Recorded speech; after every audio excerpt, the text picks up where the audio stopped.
Trump administration has started 2026 in the same way that they spent all of 2025, unleashing chaos, crisis, and corruption at levels unprecedented in modern American history. The Trump administration has not done a damn thing throughout its entire time in office to make life better for the American people.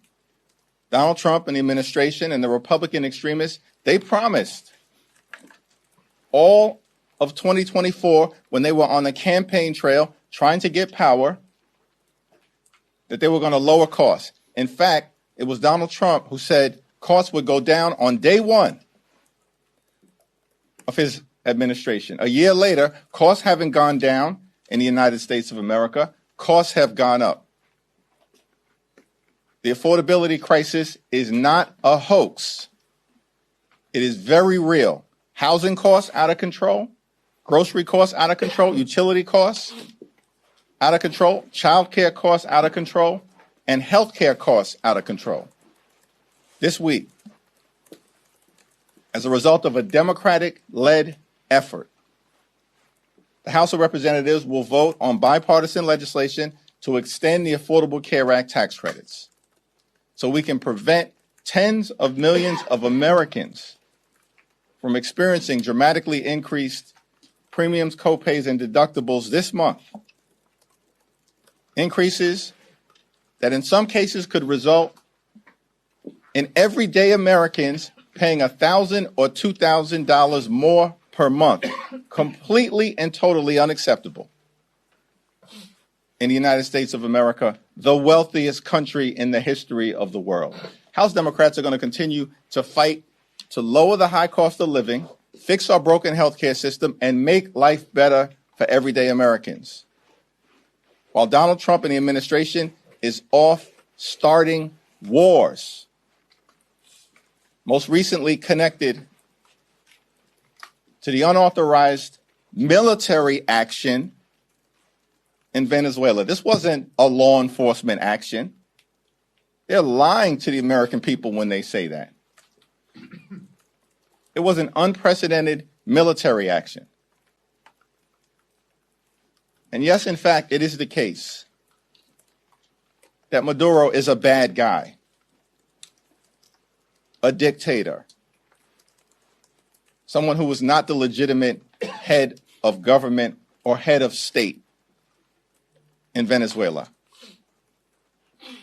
We also know that the future of the Venezuelan people should be determined by the Venezuelan people, not by Donald Trump, Pete Hegseth, or Stephen Miller. Are you kidding me? These people don't even know how to run the United States of America. And we're supposed to believe that there's any credibility to the notion that the Trump administration is going to run Venezuela, a country of 30 million people in South America. The American people reject the possibility of another unjustified foreign war that seems to be on the horizon because of Trump's desire to reward big oil in the United States of America, while continuing to not do a damn thing to make life better for the American people. Questions? Mr. Leader, thank you. Happy New Year. You used the term unauthorized and unprecedented, but do you believe the administration's actions in Venezuela were illegal? And if so, what actions are Democrats prepared to take? We're going to have a conversation with the administration within the hour when the leaders of the House and Senate on a bipartisan basis are going to be briefed at the highest levels by so-called Secretary of Defense, Attorney General, as I understand it, Secretary of State, the Chairman of the Joint Chiefs of Staff, and the CIA Director. There are a lot of questions that need to be answered on behalf of the American people. So that's the next step that's in front of us right now. What's clear is that the administration took military action without congressional approval. It was military action, not a law enforcement action, despite what members of the administration are claiming right now. And the notion that the American people are supposed to believe that the military action that the Trump administration took had anything really to do with a counter-narcotics effort is belied by the fact that it was Donald Trump just a few weeks ago who pardoned the former president of Honduras, who's one of the world's leading narco traffickers. The former president of Honduras was convicted by an American jury of narco trafficking, of jamming more than 400 tons of cocaine into the United States of America. He was sentenced after being convicted by an American jury to 45 years of hard time in federal prison. Former president of Honduras said he wanted to jam cocaine down the nostrils of the gringos. And this is the person that Donald Trump pardoned? And the American people are now supposed to believe that this whole situation that has unfolded in Venezuela has anything to do with a counter-narcotics operation? Get lost. Thank you, Mr. Leader. Happy New Year. You've been critical of some of the briefers who will be speaking to you this afternoon, Pete Hegseth, Pam Bondi, Marco Rubio. You've also been critical of some of the previous classified briefings you've received from the administration. What's your level of confidence going into this particular briefing that you'll get the answers that you say you and House Democrats are seeking on behalf of the American people, when these are the same officials who have briefed you in the past and you've been critical of the information that they provided? House Democrats and Senate Democrats, I believe, are going to press every single member of the administration to get the answers that the American people deserve on a whole host of issues related to why this action was taken and undertaken without congressional authorization, and what are the plans moving forward now that Donald Trump says that his administration is running Venezuela. And Donald Trump had the nerve to dismiss the popular opposition leader of Venezuela, said that she was not popular, did not have the support of the Venezuelan people. Donald Trump does not have the support of the American people. He's historically unpopular. And yet he's questioning the legitimacy of who should actually succeed the deposed former president of Venezuela. So there are a lot of questions that need to be answered today by the highest levels of the administration, and later on this week when the entire House and the entire Senate will be briefed. President Trump has now floated the possibility of U.S. intervention in now Cuba, maybe Colombia, and Greenland. Are these issues that you expect to come up at the briefing today? Yes. And there is no military action that should be taken in Venezuela, in Greenland, in Panama, in Canada, in Cuba, or anywhere else on this globe without explicit approval by the United States Congress. That's our position. And we're going to work hard to make sure that we pass the legislation necessary to deal with an administration that is clearly out of control and not focused on actually doing the things domestically that are designed to make life better for the American people. with regards to the discharge petition vote coming up later this week, do you believe if that passes the House, it can actually become law and further bring down healthcare costs for the American people? Well, House Democrats are working hard in partnership with a handful of our Republican colleagues to make sure that we can move the legislation forward this week on a bipartisan basis to protect the health care of tens of millions of Americans, everyday Americans, middle-class Americans, and working-class Americans. When we successfully move that legislation out of the House, I do believe that a straightforward extension of the Affordable Care Act tax credits,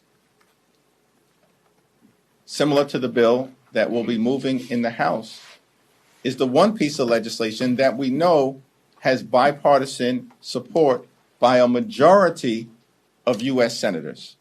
Every single Senate Democrat and at least 4 Senate Republicans who have previously voted for a 3-year straightforward extension of the Affordable Care Act tax credits. There is no reason why this legislation, upon successfully being voted out of the House, shouldn't be taken up immediately by the Senate and passed. The only obstacle is John Thune and Senate Republicans who want to play procedural games as opposed to protecting the health care of the American people when they know that a majority of United States senators support extending the Affordable Care Act tax credits and making sure that we protect the health care of working class Americans. Thank you, Congressman. Is there any concern that what's happening with Venezuela will overshadow the work that you guys have on the ACA, the work that you're doing on affordability and other issues like that? From the very beginning of this administration, Donald Trump and their strategy, their flood the zone strategy, has been to wear America down so they can tear America down. This is not new. This has been the reality of the chaos, the confusion, the corruption, the crisis that has characterized the Trump administration since the very beginning. And we're going to have to continue to navigate our way through all of the challenges that are thrown at the American people, and eventually to end this national nightmare and continue this country's great march toward a more perfect union. We're starting the week. We have to deal with extending the Affordable Care Act tax credits. We will. We're going to confront the administration as it relates to actions that they took connected to Venezuela and the possibility that they're going to send additional troops into Venezuela, which is a non-starter, future military action, a non-starter. Why are we engaging in this kind of aggressive military behavior on behalf of big oil companies that make billions of dollars of profit each and every year at the same period of time when electricity bills in the United States of America are out of control because of what Donald Trump and Republicans did in their one big ugly bill, when they decimated the clean energy economy. And ever since that point, electricity bills have been skyrocketing across the United States of America. And instead of Donald Trump and Republicans focusing on those cost of living issues, once again, we see Republicans trying to reward their billionaire donors, just like they did in the one big ugly bill, while they were gutting Medicaid at the same period of time. Tomorrow there'll be a hearing that we hold to mark the 5-year anniversary of January 6th, a horrific attack on the United States Capitol that was part of the MAGA extremist effort to halt the peaceful transfer of power. And these people in the administration, they want to lecture the world about democracy when they're undermining the rule of law at home, as we all will be powerfully reminded about tomorrow. And here's the other thing that has to happen this week. We're going to make clear to the American people, on the one hand, the Trump administration promised to lower costs on day one. Costs haven't gone down, they're going up. The Trump tariffs are totally out of control. And as a result, everyday Americans are experiencing thousands of dollars of additional cost per year because of the Trump tariffs and the failure to keep your promise to lower costs. Here's what Donald Trump did do on day one. Pardoned hundreds of violent felons who brutally beat police officers on January 6th, and then released those serial criminals into communities all across the country, many of whom have reoffended in horrific ways, including rape, child pornography,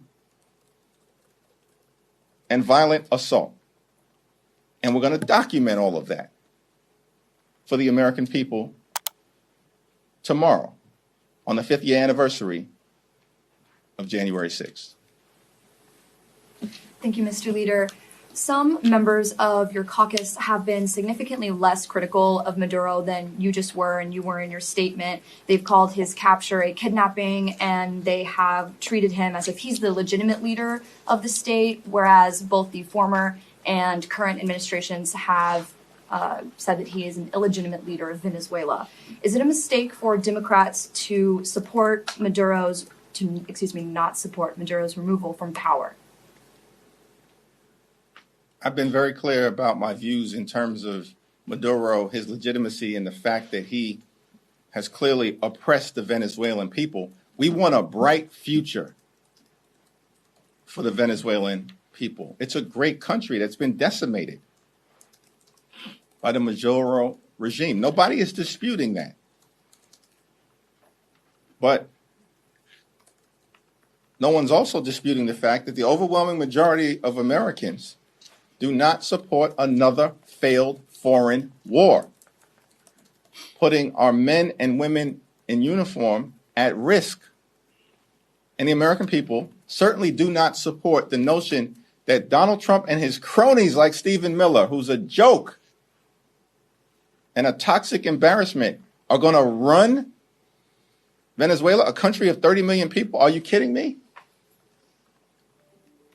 They're talking about making Venezuela great again. They haven't been able to make America great again. America's a wonderful country.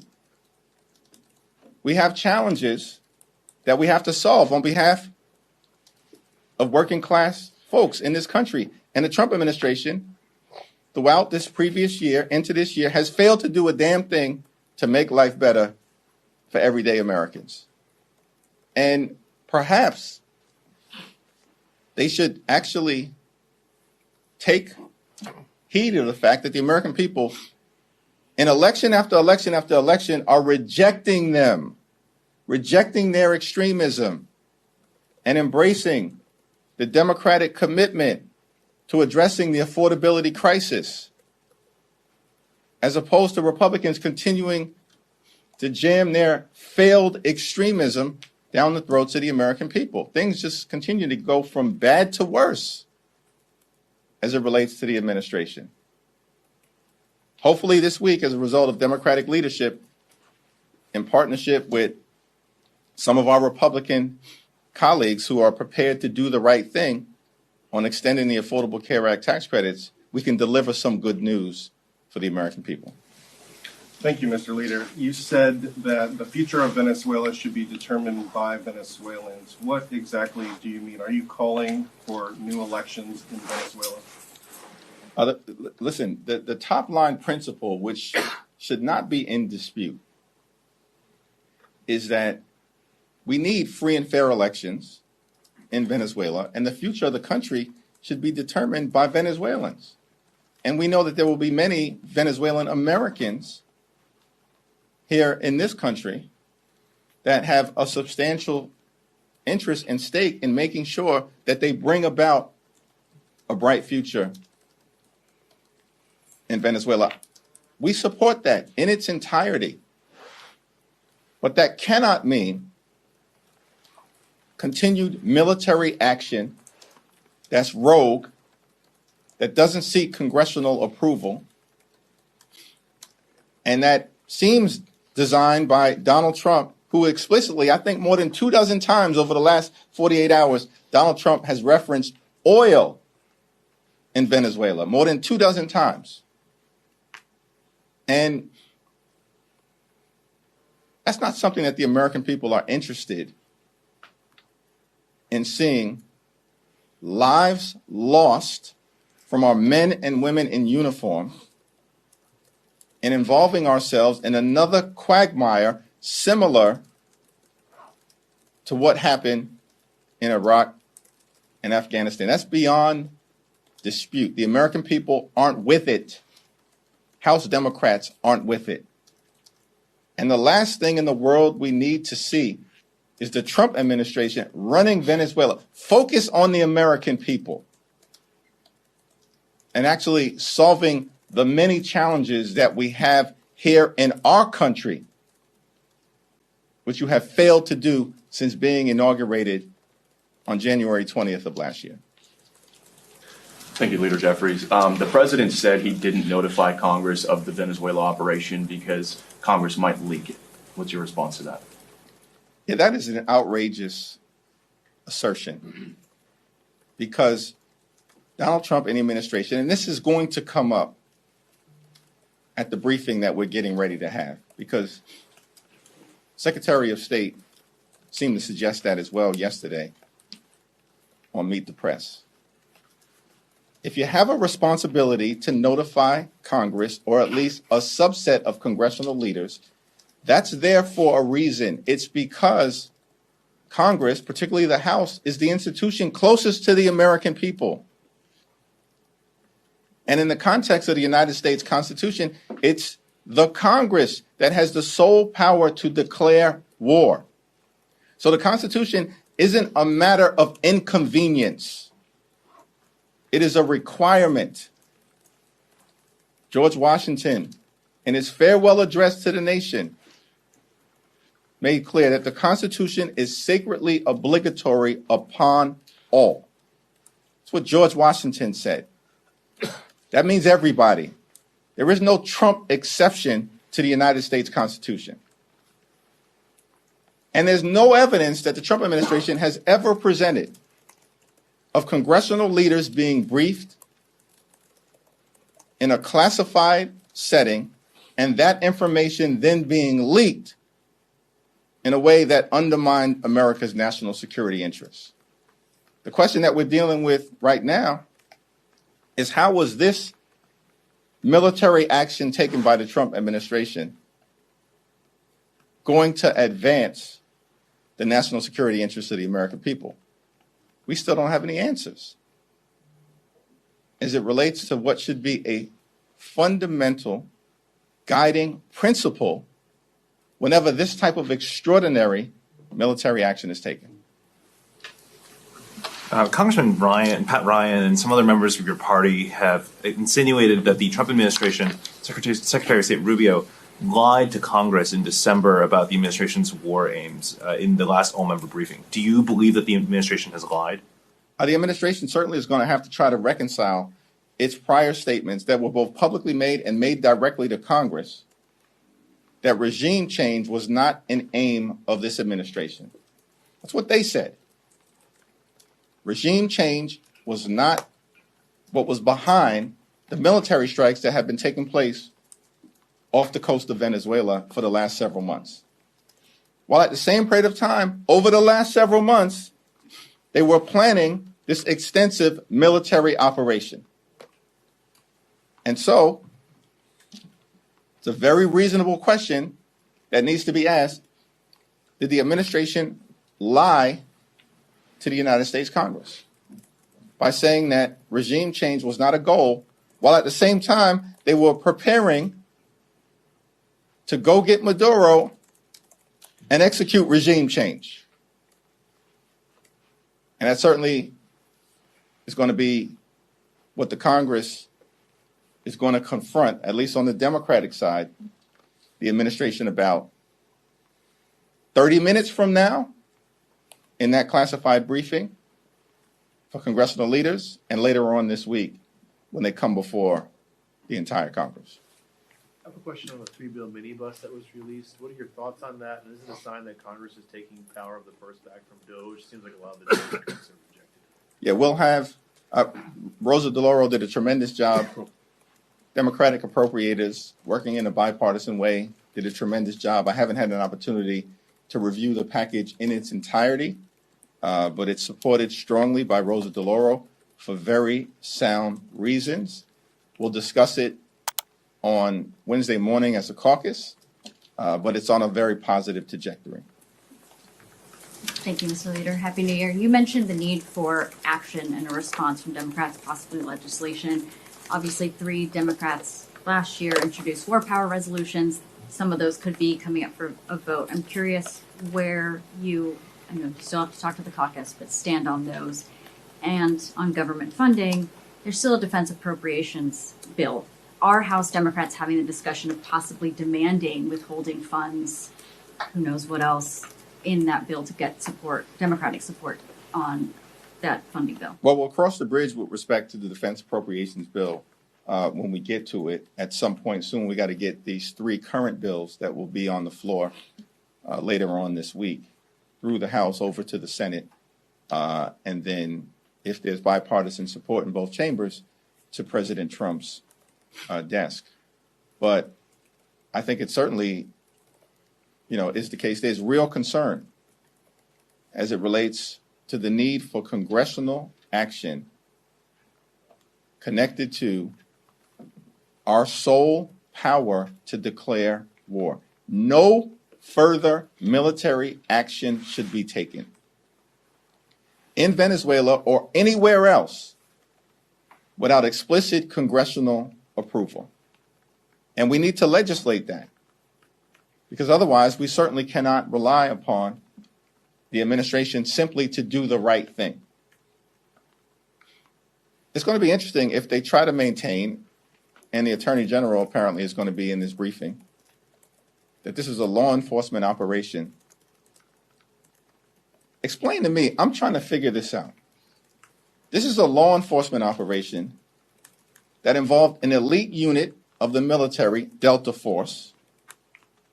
It involved at least 150 different military planes, aircraft, and helicopters. It involved dozens of naval ships off the coast of Venezuela. It's action that apparently involved thousands of troops in different ways throughout the region. It involved direct military strikes in Venezuela. And we're supposed to believe this was a law enforcement action? Make it make sense. It does not. It was military action without explicit approval by the United States Congress, which is why the Congress needs to act this week. Thanks. Thank you, Leader. So with the removal of Maduro from office, do you believe that the United States and Venezuela are in a safer place than they were before, or is it worse? It remains to be seen what the situation is going to be in Venezuela, because the Trump administration has no plan. In fact, Donald Trump's plan is to say to the American people, he's running Venezuela. Marco Rubio or Pete Hegseth or Stephen Miller apparently are running Venezuela. Come on. That is not a serious statement. It's a very dangerous one. And the American people want no part of the Trump administration running a different country. It's in violation of international law, the notion that the Trump administration are going to run a sovereign nation of 30 million people in South America. And so the future of Venezuela is uncertain. And there's chaos, there's danger, there's uncertainty, there's crisis that may befall the country if the situation is not managed correctly. The future of Venezuela should be determined by the Venezuelan people, period, full stop. In terms of whether America is better off, America would be better off if Donald Trump and the administration decided to actually focus on making life better for the American people, as opposed to the chaos, the crisis, the corruption that we continue to see and have seen in this country since day one of Donald Trump's presidency. House Democrats are determined to make life better for the American people. We believe in this country, when you work hard and play by the rules, you should be able to live an affordable life, a comfortable life, live the good life, not too complicated. Good paying job, good housing, good health care, good education for your children, and a good retirement. We need to lower the high cost of living. We need to fix our broken healthcare system. And we definitely need to clean up the corruption that we continue to see in real time from this administration so we can deliver a country that actually works for everyday Americans.